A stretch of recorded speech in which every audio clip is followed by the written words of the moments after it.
President Bill Clinton and Los Angeles Mayor Antonio Villaraigosa are just two of the many politicians to have thriving careers following a major scandal. Here to help explain how much voters are willing to forgive in their elected officials is SDSU political science professor Brian Adams. Brian, welcome. Good to be here.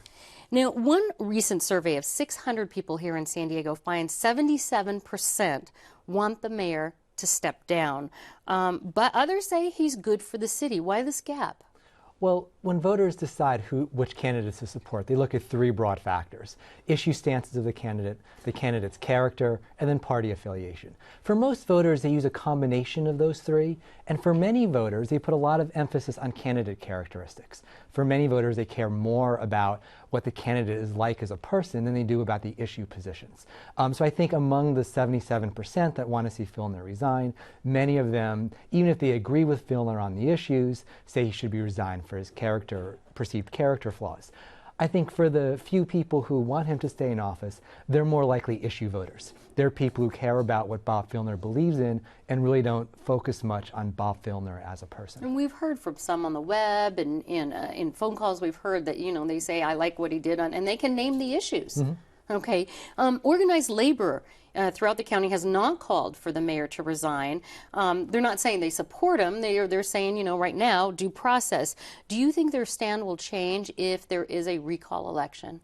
Well, there's two distinct issues to keep in mind here. One is whether organized labor is ever going to call for him to resign. But if there is a recall election, whether organized labor is going to financially support Bob Filner's defense to fight the recall. I would be very surprised if organized labor actually put money behind Bob Filner.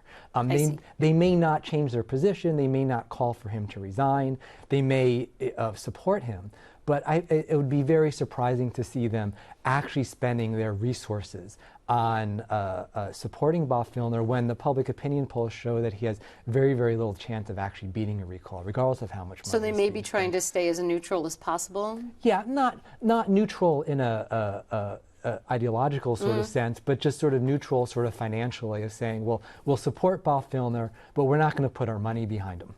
Well, another USA poll found that 68% of San Diegos are in favor of recalling the mayor, actually. In light of this possible recall, let's talk about that. Can he effectively govern the city? All the research on mayors and governing cities has all found that mayors, to be effective, they need to form a coalition. They need to have allies. They need to bring in other people because the mayor himself doesn't control that many resources. They need to bring in resources from the nonprofit sector, from the business sector, from other entities within government. And even before the scandal broke, Bob Filner was having difficulty assembling a coalition. He had made a lot of enemies. He was difficulty working with various groups that controlled some very important political resources. Now that the scandal has broken, it's going to be even more difficult for him to do that. And it'll be almost impossible for him to form any type of coalition around any issue just because he is so politically toxic.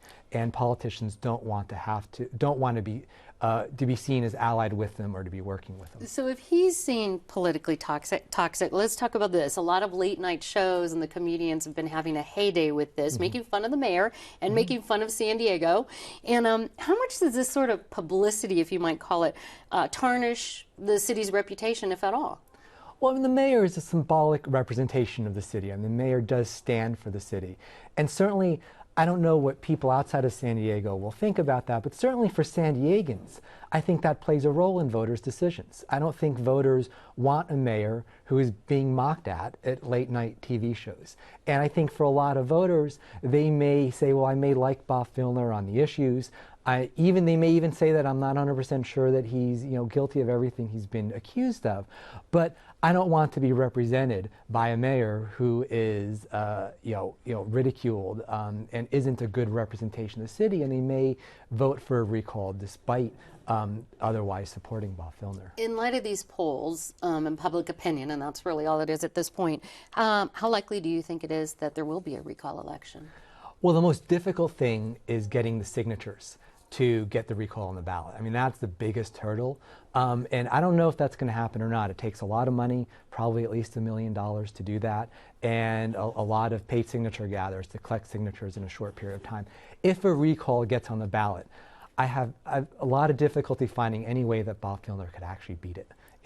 Yeah. Okay, well, SDSU political science professor Brian Adams, thank you so much. Thank you.